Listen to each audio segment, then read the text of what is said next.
મિત્રો તમે જોઈ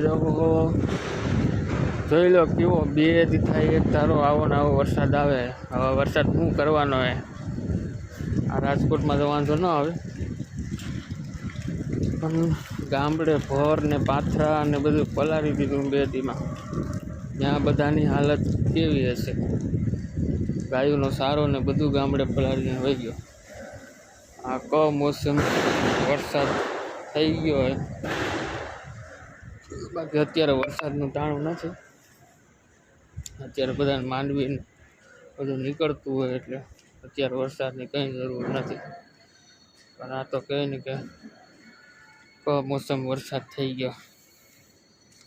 ગાયોનો સારો, ભરવું, માંડવી બધું પલાળી નાખ્યું ગામડે.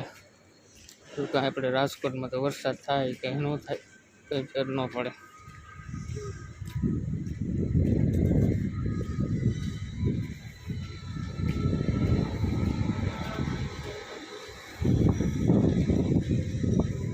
આવો નવો વરસાદ ગામડા બાજુ ચાલુ રહ્યો ને પછી માંડવી કાઢવાની હતી ને નીકળી નહીં હોય એ માંડવી પાછી માંડવીમાં ઉગી જાય ખેતરોમાં એવું લાગે.